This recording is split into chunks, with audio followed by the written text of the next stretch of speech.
పచ్చడితో స్టార్ట్ అవుతుంది. గ్రామాల్లో ఎవరైతే పంచాంగం చదివే పండితులు ఉంటారో వాళ్ళు తక్కువ ఉంటారు. తక్కువ ఉన్నా కంపల్సరీగా రోజంతా కూడా ఆయనకి పెద్ద వర్క్ ఉంటుంది. కంపల్సరీగా ఆ రోజు పంచాంగ శ్రవణం ఇంటే తప్ప మనకు పుణ్యం రాదనేది కూడా మన తెలుగు వారి యొక్క ప్రగాఢ నమ్మకం, విశ్వాసం అని చెప్పి కూడా నేను మీకు తెలియజేస్తున్నాను. అందుకనే కంపల్సరీగా చూస్తాం. ఓసారి పంచాంగం అయిన తర్వాత దగ్గర కూర్చొని నా నక్షత్రానికి ఏ విధంగా ఉంది అని సంవత్సరం క్యాలెండర్ కూడా రాసుకుంటారు. ఏ రోజు ఏ మంచి పని చేయాలి, ఏ రోజు ఏ పని చేయకూడదు, ఇలాంటివి కూడా రాసుకొని ముందుకు పోయే పరిస్థితి ఉంటుంది. అలాంటిది ఈరోజు మనకు ఇంకొక పక్క కూడా మీరు చూస్తే అన్నీ బాగా ఉంటాయి అనే ఒక నమ్మకం వస్తే చేసే పని కూడా ఆటోమేటిక్గా అయిపోతుంది. అంటే మనిషిలో అచంచలమైన శక్తులు ఉన్నాయి నా లెక్క ప్రకారం. అలాంటి అచంచలమైన శక్తుల్ని ఉపయోగించుకోవడానికి కూడా నమ్మకం కూడా కావాలి. ఆ నమ్మకం ఉన్నప్పుడు 50% గెలుపు ఆటోమేటిక్గా వస్తుంది. మిగిలిన 50% మన శ్రమతో ఆటోమేటిక్గా జయప్రదమయ్యే పరిస్థితి వస్తుంది. అలాంటిది ఈ సంవత్సరం పంటలు బ్రహ్మాండంగా ఉంటాయని చెప్పారు. అదే మరిగా పాడి పంటలే కాకుండా ఎక్కడా ఇబ్బంది లేని పరిపాలన ఉంటుందని కూడా చెప్పడం జరిగింది. నేను ఈరోజు ఇక్కడ చూశాను. నిన్న సాయంత్రమే ప్రీ ఉగాది గవర్నర్ గారు హైదరాబాద్లో పెడితే అక్కడ కూడా వెళ్ళాను. అక్కడ కూడా పంచాంగ శ్రవణం చేసినప్పుడు చూశాను. అంటే ఈరోజు మీరు చూసినప్పుడు ఈ సంవత్సరం ఏదైతే మనకందరికీ హేవళంబి సంవత్సరం, ఈ సంవత్సరం ఇంత మునిపే మన పెద్దలు వేదాంత రాజగోపాల్ చక్రవర్తి గారు చెప్పినట్టు ఒక బ్రహ్మాండమైన భవిష్యత్తు కోసరం, ఒక స్వర్ణ యుగానికి ఈ సంవత్సరం మనం నాంది పలికే పరిస్థితి రావాలనేది నా ప్రగాఢమైన ఆకాంక్ష. ఇది తప్పకుండా జయప్రదం అవుతుందనే నమ్మకం నాకుంది. ఎప్పుడు కూడా మనందరం ఒకసారి గుర్తుపెట్టుకోవాల్సింది, సమస్యలు జీవితాల్లో వస్తాయి. ఆ సమస్యల్ని అధిగమించే శక్తి ప్రతి ఒక్కరికి ఉంది. కానీ కొంతమంది అధిగమిస్తారు, కొంతమంది అధిగమించలేకపోతున్నారు. అందులో కూడా మీరు ఏ మహానుభావులను చూసినా, ఏ చరిత్ర చూసినా వాళ్ళు అనుకున్నది సాధించగలుగుతున్నారు. ప్రతి ఒక్క వ్యక్తిని మీరు ఒకసారి చూడండి.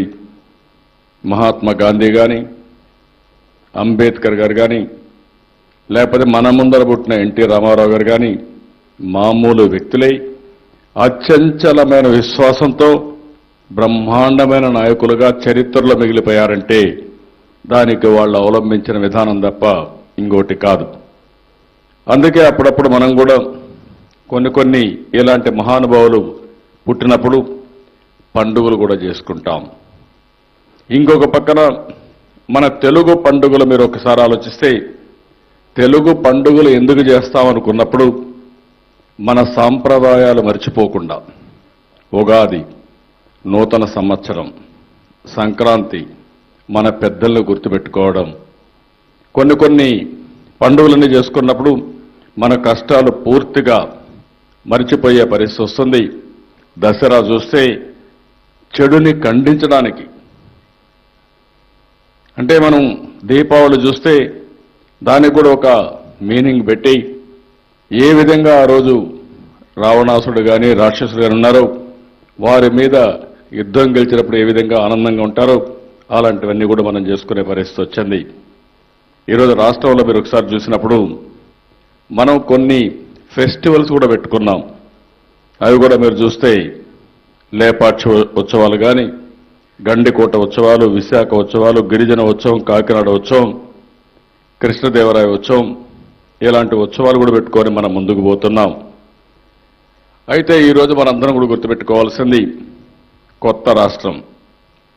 కొత్త రాష్ట్రంలో, నూతనమైన రాష్ట్రంలో అనేక సమస్యలు ఉన్నాయి. అయితే నేను ఎన్నోసార్లు చెప్పాను, సమస్యలు ఉన్నాయని భయపడిపోతే సమస్యల సుడిగుండంలో మనం కూడా కొట్టుకొని పోతాం. అయితే క్రైసిస్ని ఒక అవకాశంగా మలుచుకునే సమర్థత మనకుంటే ఎలాంటి క్రైసిస్ వచ్చినా ఎన్ని సంక్షోభాలు వచ్చినా ఎదుర్కొనే శక్తి మనకు వస్తుంది. అదే నా ఉద్దేశం. బాగున్నప్పుడు ఆనందపడమే కాకుండా బాగుండడానికి శాశ్వతంగా మనం ఏం చేయాలనో దానికి కార్యాచరణ మనం తయారు చేసుకోవాల్సిన అవసరం ఉంది. ప్రపంచంలోనే భారతీయ సంస్కృతి ఒక మాటలో చెప్పాలంటే ఎవ్వరికీ లేనటువంటి సంస్కృతి సాంప్రదాయాలు భారతీయుల సొంతం.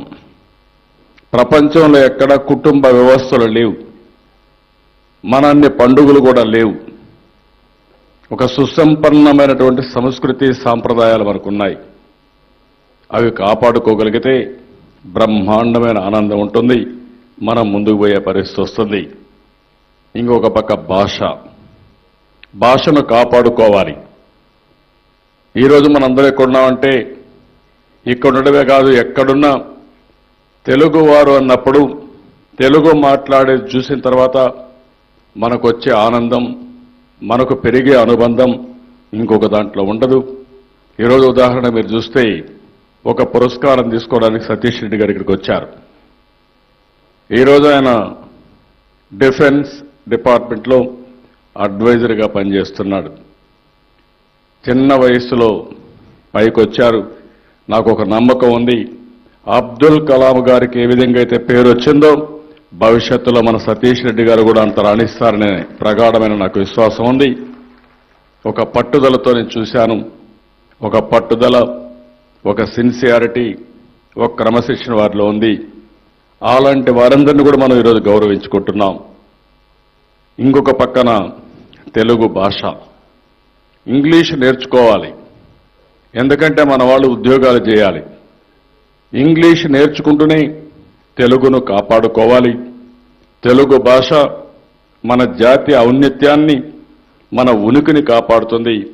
తప్పకుండా భవిష్యత్తులో ఈ భాషను కాపాడుకోవడానికి అన్ని విధాలా ముందుకు పోతాం.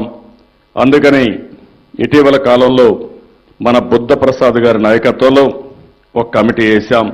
వారు ఒక రిపోర్ట్ కూడా ఇచ్చారు. తొందరలోనే తెలుగు భాష అభివృద్ధి కోసం తెలుగు ప్రాధికార సంస్థ ఏర్పాటు చేస్తాం. పూర్తి అధికారాలు ఇస్తాం. అధికారాలు ఇచ్చి తెలుగు భాషను ఏ విధంగా ప్రమోట్ చేయాలనో ప్రమోట్ చేస్తామని చెప్పి కూడా నేను మీకు తెలియజేస్తున్నాను. ఇంకొక పక్క కూచిపూడి మీరు చూస్తే మన వారసత్వం. భరతనాట్యం అన్ని నాట్యాల కంటే కూచిపూడి మీరు చూసినప్పుడు చాలా బ్యూటిఫుల్ డ్యాన్స్ ఇది. మన ప్రాంతంలో పుట్టింది, ప్రపంచమంతా ముందుకెళ్ళింది. మనం మర్చిపోయి కూచిపూడి ఎక్కడుందో ఎతుక్కునే పరిస్థితి వస్తే ఇది కరెక్ట్ కాదనే ఉద్దేశంతో కూచిపూడిని మళ్లీ పూర్వ వైభవం తేవడానికి కూచిపూడి నాట్యారామం కూడా ఇక్కడనే కూచిపూడి గ్రామంలో ప్రారంభిస్తున్నామని చెప్పి కూడా నేను మీకు తెలియజేస్తున్నా. 100 కోట్లు ఇస్తానని చెప్పాం, ఇస్తాం.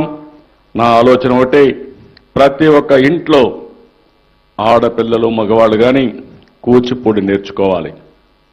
దీనివల్ల ఈ కూచిపూడి వల్ల మీరు చూస్తే ఒక డ్యాన్సే కాదు, ఒక ఫోకస్ కానీ, కాన్సంట్రేషన్ కానీ, ఇంకొక సంస్కృతి సాంప్రదాయం కానీ, ఇంకొక పక్క పర్సనాలిటీ డెవలప్మెంట్ కానీ అనేక విధాలుగా ఉపయోగపడే పరిస్థితి వస్తుంది. ఈ సంవత్సరం 1000 స్కూల్స్లో 50,000 మందికి కూచిపూడి నేర్పించడానికి గురువులను కూడా నియమించి పూర్తిగా దీనికి ప్రాధాన్యత ఇస్తామని చెప్పి కూడా నేను మీకు తెలియజేస్తున్నాను. ఇంకొక పక్కన మీరు ఆలోచించినప్పుడు సాహిత్య అకాడమీ తీసుకొస్తాం. సంగీత నృత్య అకాడమీ, నాటక అకాడమీ, లలిత కళల అకాడమీ, చరిత్ర మనం